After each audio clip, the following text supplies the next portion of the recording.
Hello YouTubers and random Doctor Who fans, it is me, Ozzy, one part of the Monster Supreme YouTube channel, and I've got to say it does feel good to do a non-live video and something which I'm actually putting a bit of effort into. It's really nice. I'm not going to put too much pressure on myself to put an insane amount of effort into these videos which are going to be coming out because at the end of the day I just don't have the time to do it, but I'll try my best with the resources I have and all that kind of shit. So yeah, essentially I'm going to be looking at Doctor Who Series 13, pre-looking at like my thoughts on the marketing and all that kind of stuff, thoughts on the art style and all this fun kind of stuff. Now, I actually rewatched the Series 12 finale and I didn't hate it. I know, what is wrong with me? I really enjoyed Ascension and I actually quite enjoyed The Time as Children. It's very weird, but you know, it just is what it is. So am I looking forward to Series 13? I don't have an answer to that because every time I look forward to a series I'm always bitterly disappointed, but every time I don't look forward to a series I'm mildly surprised or still very disappointed. So yeah, let's get into this. So we're going to look at the Doctor Who Twitter, the Series 13 Doctor Who Flux Twitter. Now, what do I think of the name? I think it is really cool. I'm a big fan of them doing this. If you saw my video on the real problem with Doctor Who, you'll know that I was more bothered about the structure of the series, still cribbing off of the 2005 structure, and I really thought that they really need to shake it up. And this series, they're shaking it up, so that's something that I am actually looking forward to seeing. Looking forward to seeing how this plays out from start to finish, because it's obviously 6 parts, and we all know that. You all know that stuff, guys. But I like the name Doctor Who Flux. I thought that the trailer was kind of hilarious with Jodie saying, "Oh, it's me, Jodie, and we're running away from Flux, and there's the Sontarans and the Weeping Angels." And I was like, oh, that's kind of a funny way to market your series. I wasn't really keen on that trailer at all. I thought it was kind of ridiculous, but never mind, we've got more information since. So yeah, the Doctor Who Twitter. I am not a fan of the Doctor Who logo, the Series 11, 12, 13 one. I think it's kind of stupid and it kind of looks very Harry Potter, and Doctor Who was never very Harry Potter to me. It just, do you guys know what I'm talking about? It has that kind of Waterstone's book kind of thing, and that's not really what Doctor Who is to me. So I prefer Doctor Who being this big bombastic weird thing. I love the classic logo a lot. I love the Rusty Davies era logo. Not a massive fan of the Smith and Capaldi one, but this cover photo I actually kind of dig. It's kind of quite vibrant and kind of cool. Oh, it looks like Jodie's got some new suspenders. It could just be the catch of the light, but it does actually look like she's got a different set of suspenders. Probably just the light, but you know, I really wanted Jodie to have a different costume this series. Do you remember that mock-up photo of Jodie in a black coat, and everyone thought it was real, and it turned out it was fake? I'd love to see her in a black coat, because I just think it's a little bit too much. Is her outfit. That kind of put me off from the outset. I think it's just a bit too much, a bit Colin Baker-like.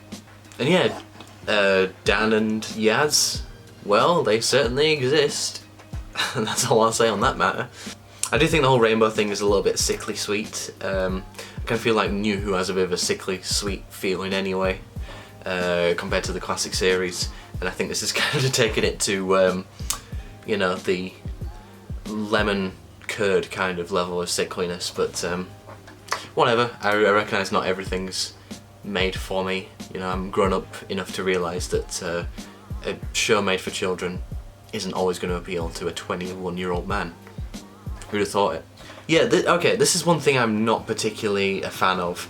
The whole text over the trailers thing. I don't like it. I think it's just, it's too catering to the social media masses kind of thing, and I recognise that obviously in this age that's kind of what society is and all that kind of stuff, but I don't know, just give me just a bog standard trailer. But I don't know, at least it's actually getting people talking a little bit, I guess.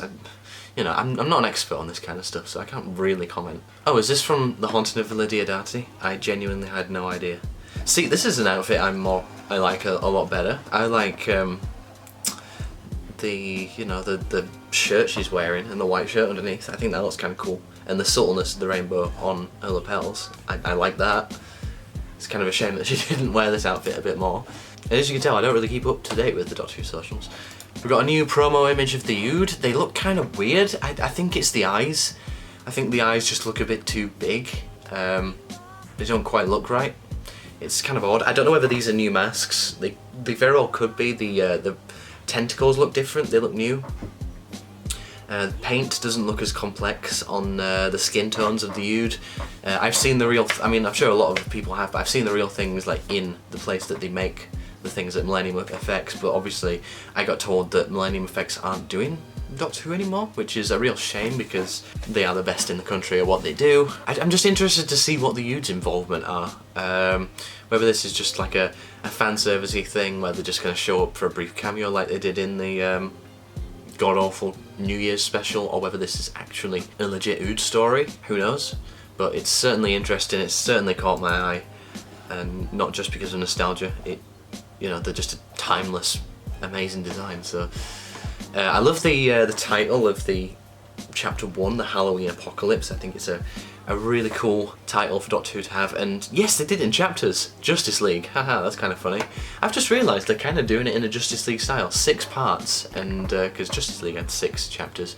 Watch Zack Snyder's Justice League, it's the best superhero movie ever made. Here we have Chewbacca, which is kind of funny. This is very Star Wars, but I kind of like it. His legs look a bit like Ice Warrior legs, I just realised. But this is really cool. I definitely dig this. It looks like the set design has definitely been improved tenfold over the past couple of series because it's been very generic and just not all that interesting. Oh, and this is the dude from the Twin Dilemma, which is kind of cool. Marvel Studios, Eternals. What? Could you imagine if this was like a Doctor Who and Marvel crossover? That would be absolutely hilarious. Okay, so we might as well get on to this because they're right here. The new Sontaran design. Everyone thinks that it's a grace, a fall from heaven, and like it's the best thing since sliced bread. I'll go out on a limb and say I like the armour, I like the colouring, I like how it's rusted. I think it's really cool. I like how there's a texture to it. Yeah, I like the belt. I like kind of everything about it. But the thing I don't like is the masks. They look awful. They genuinely look terrible. And at the end of the day, in my opinion, guys, I think that the ones that they were using before were absolutely fine. I think that they worked well with the actors' faces.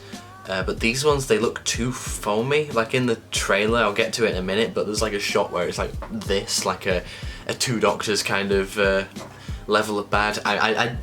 Okay, we're at the effects level where this kind of stuff should be able to be made out of silicone and really like move with the actors' faces, because that's what happens in many other things. I think that they've kind of dropped the ball on the practicality of this mask design. I think, who knows, maybe it'll be better in the episode, but it just doesn't quite work for me. But like I said, the armour and stuff I'm absolutely fine with. I love the addition of the rust on the armour. That is so sick.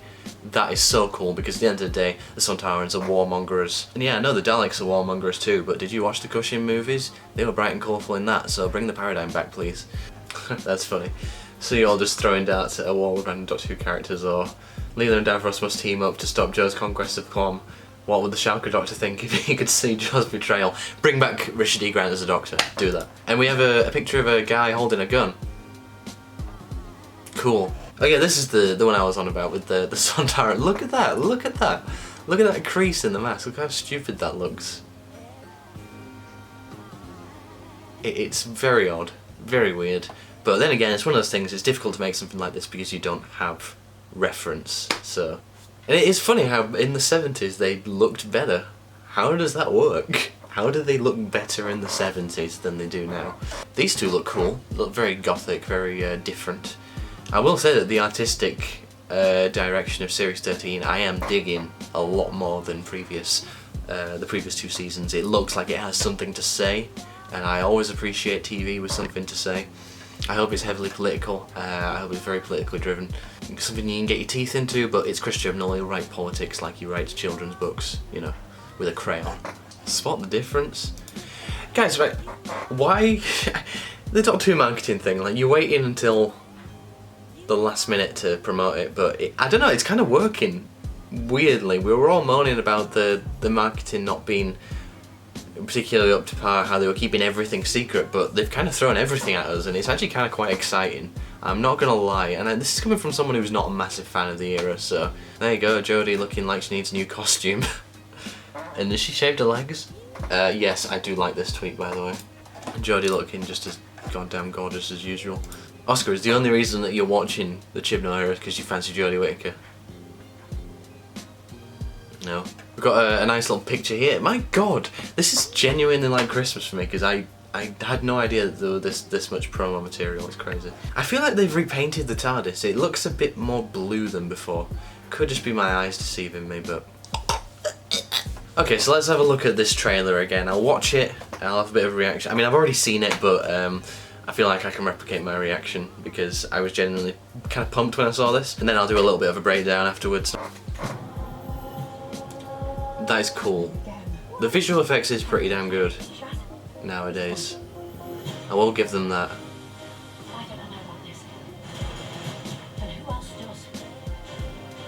Chewbacca. A unit person, soldier, I don't know. A very oversaturated shot. Another very oversaturated shot.